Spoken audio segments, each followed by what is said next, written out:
పౌర్ణమి రోజున ఉండేటువంటి శక్తి స్వరూపం అమ్మవారి యొక్క అమావాస్య రోజుని అత్యంత ఉధృతంగా పెరిగి అమ్మవారు వారి యొక్క గ్రామ ప్రజలని ఇక్కడి నుంచి ఎవరిని తలుచుకుంటే వారికి ఉండేటువంటి సమస్యలు, వారికి ఉండేటువంటి అనారోగ్యాలు, వారికి ఉండేటువంటి బాధలన్నీ కూడా తొలగిపోవడానికి అత్యంతమైనటువంటి పూర్ణ శక్తి స్వరూపిణిగా జాగృతీకరణ చేసుకోవడం నిమిత్తంగా జ్యేష్ఠ బహుళ అమావాస్య రోజున అమ్మవారు అత్యంత శక్తితో స్వరూపంతో ఉంటారు.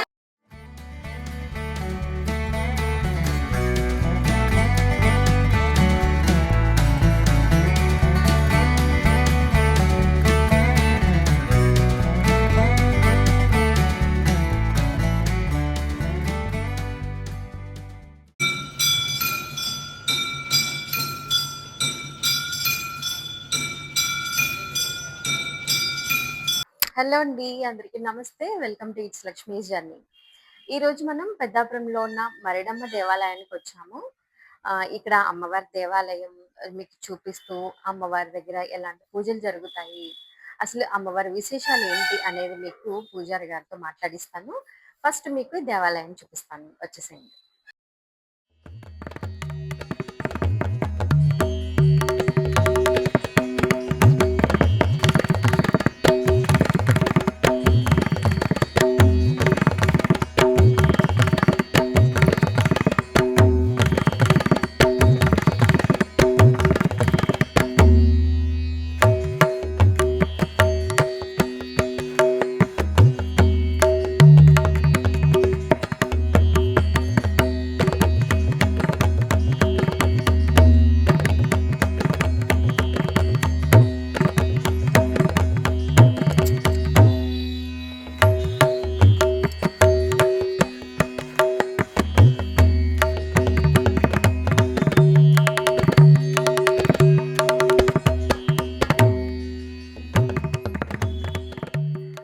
విశేషాలు మన అర్చకుల గారిని అడిగి తెలుసుకుందాము. నమస్తే పంతులు గారు, ఆలయం విశేషాలు మాకు చెప్పండి కొంచెం. సర్వమంగళ మాంగళ్యే శివే సర్వార్థ సాధికే శరణ్యే త్ర్యంబకే దేవి నారాయణే నమోస్తుతే. మరిడాంబికాయ విద్మహే మహాశక్త్యై చ ధీమహి తన్నో మరిడి ప్రచోదయాతు. పూర్వం శ్రీ మరిడమ్మ వారు రాజుల కాలంలో వెలిశారండి. ఈ ప్రాంతం అంతా కూడా ఇది పెద్దాపురం, కాకినాడ జిల్లా మనోజ చెరువు, ఈ చుట్టుప్రక్కల ప్రాంతం అంతా కూడా చిట్టడవి ప్రాంతం. ఈ ప్రాంతం అంతా కూడా ఈ చిట్టడవి ప్రాంతంలో ఓ పశువుల కాపరికి 16 ఏళ్ల బాలాస్వరూపంలో ఈ మరిడమ్మ వారు కనిపించి, నేను చింతపల్లి వారి ఆడపడుచుని అని చెప్పేసి అదృశ్యమయ్యారు. ఈ ప్రాంతంలోనే ఉన్నానని చెప్పేసి అదృశ్యమయ్యారు. ఈ యొక్క వింతను చూసినటువంటి పశువుల కాపరి పరుగున చింతపల్లి వారి కుటుంబ సభ్యుల దగ్గరికి వెళ్ళి, మీ ఇంటి ఆడపడుచుని అని చెప్పేసి ఒక ఆమె ఇక్కడ కనిపించారు అని చెప్పేసి అనేటప్పటికీ, మాకు రాత్రి అమ్మవారి స్వప్నంలో కనిపించారు, ఆ చుట్టుపక్కల ప్రాంతంలో ఆలయాన్ని నిర్మించమని ఆజ్ఞాపన చేశారని చెప్పేసి చింతపల్లి వారి కుటుంబ సభ్యులు చెప్పగా, ఈ చింతపల్లి వారి కుటుంబ సభ్యులు ఈ చుట్టుపక్కల ప్రాంత ప్రజలందరూ కూడా ఈ మనోజ చెరువు ప్రాంతంలో, ఈ చిట్టడవిగా ఉండేటువంటి ప్రాంతంలో వెతుకగా పసుపు రాసిన గద్దె స్వరూపంలో మరిడమ్మ వారు కనిపించారు. ఎక్కడైతే పసుపు రాసిన గద్దె ఉందో అక్కడే ప్రతిష్టాపన చేసి తాటాకు పందిరి వేసి ఆ రోజు నుంచి కూడా పూజలు ప్రారంభించారు. పూర్వం కలరా, మసూచి, మహామారి వ్యాధులు వచ్చి అందరూ కూడా మృత్యువాత పడుతూ ఉంటే మరిడమ్మ అనేటువంటి పేరుని ఒక్కసారి స్మరణ చేసుకుంటేనే వారి యొక్క అనారోగ్యాలన్నీ కూడా తొలగిపోయేవి. మనకి 2019లో వచ్చినటువంటి కరోనా వ్యాధి కంటే అతి భయంకరమైనటువంటి వ్యాధి కలరా, మసూచి, మహామారి వ్యాధి.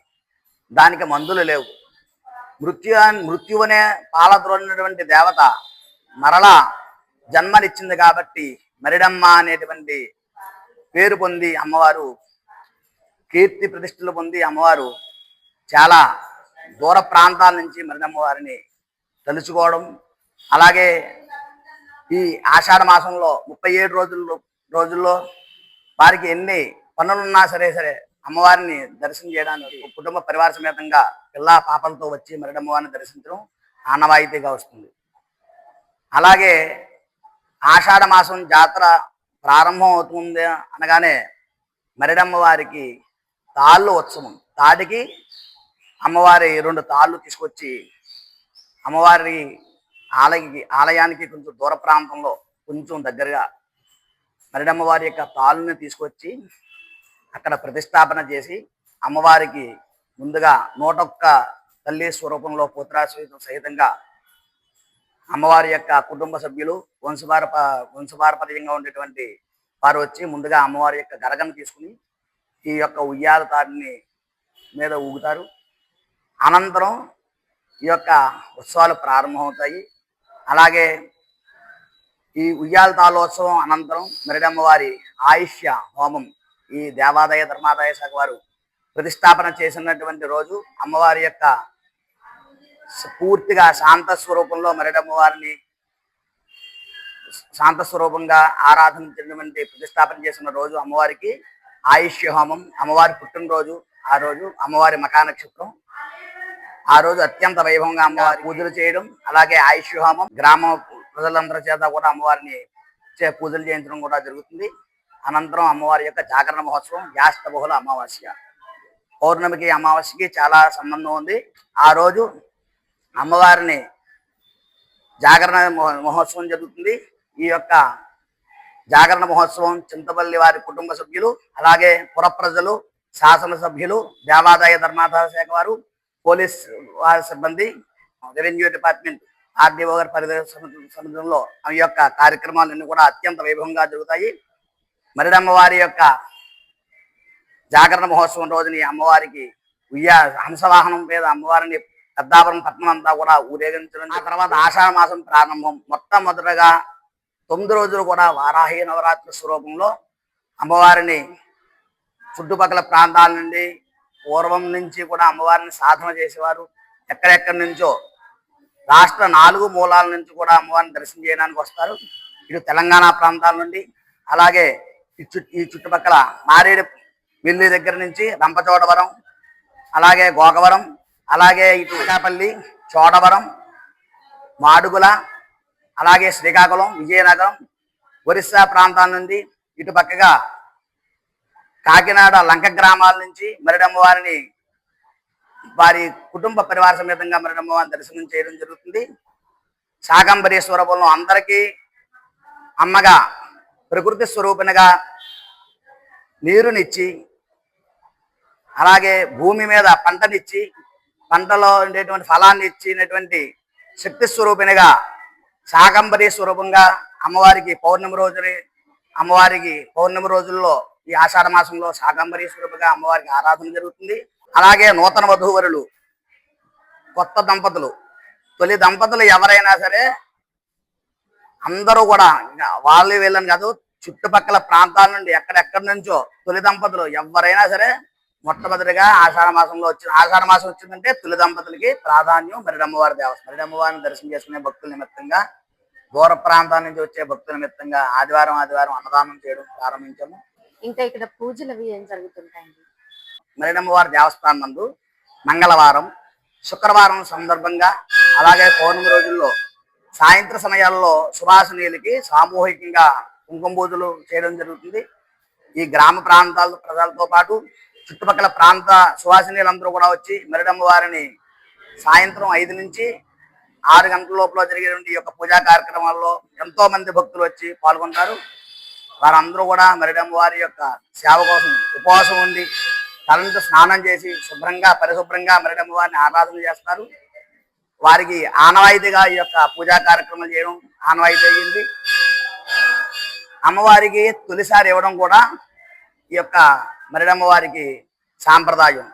అమ్మవారికి సారి తీసుకొస్తారండి. అనకాపల్లి నుంచి ఈ చుట్టుపక్కల ప్రాంతాల నుండి కూడా అమ్మవారికి సారి తీసుకొస్తారు.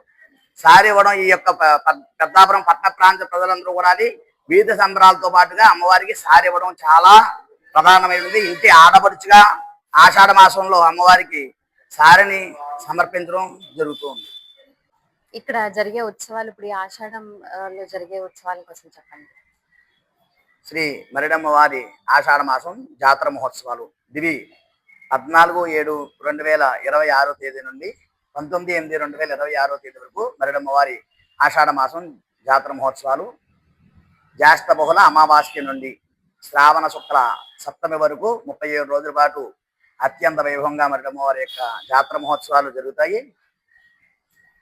ఈ యొక్క జాతర మహోత్సవాన్ని 50 మంది భక్తులు మరిడమ్మవారిని కుటుంబ పరివార సమేతంగా దర్శించి ధరించవలసిందిగా కోరుచున్నాం. మరిడమ్మవారిని మన రాష్ట్ర ప్రధాని నరేంద్ర మోదీ గారు కూడా ఈ యొక్క మరిడమ్మవారి యొక్క చరిత్ర గురించి రేడియో మన్ కీ బాత్ కార్యక్రమంలో చెప్పడం జరిగింది.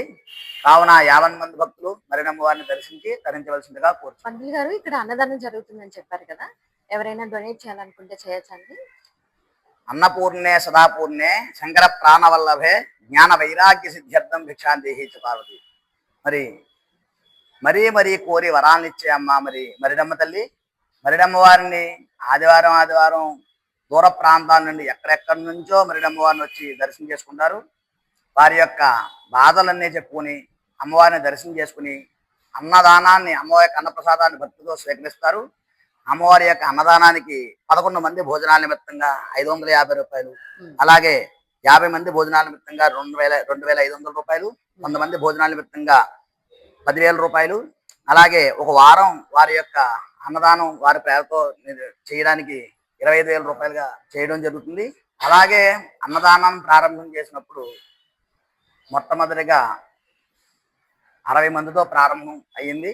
అలాగా ఈ రోజుని 700 నుంచి 1000 మంది దాకా దూర ప్రాంతాల నుంచి కూడా వచ్చి మరిడమ్మవారి యొక్క అన్నప్రసాదాన్ని స్వీకరించడానికి, అమ్మవారి యొక్క ప్రసాదాన్ని స్వీకరించడానికి వస్తున్నారు. ఆషాఢ మాసం ఈ 45 రోజులు ఫెస్టివల్ జరుగుతుంది. ఈ 45 రోజులకి ఏంటంటే ఈ మొత్తం అంతా జిగ్జాగ్ వచ్చి, జిగ్జాగ్ నుంచి ఇలా ఎంట్రన్స్ నుంచి లోపలికి ఉంటుంది. ఈ ఎంట్రన్స్ నుంచి లోపలికి వెళ్తారన్నమాట. ఇదంతా మొత్తం ఫుల్ అయిపోతుంది. మొత్తం కంప్లీట్గా ఈ చివరి నుంచి ఆ చివరి వరకు లైన్స్ అంతా ఫుల్ అయిపోతుంది. ఫుల్ అయిపోయి ఇక్కడ నుంచి ఇలాగ ఎంట్రన్స్ అవుతారు. ఇలా వెళ్ళి 50 రూపీస్ లైన్ ఇలా స్ట్రైట్గా వెళ్ళిపోతుంది.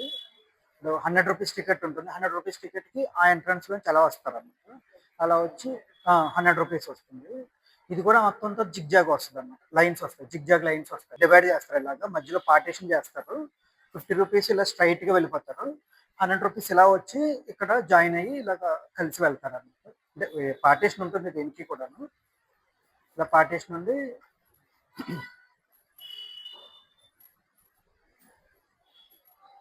50 రూపీస్ ఇలా వెళ్ళిపోతారు. 100 రూపీస్ ఇలా వెళ్తారు. ఇలా వెళ్ళి ఒకసారి ఒక ప్రదక్షిణ చేసుకుని లోపలికి వెళ్ళి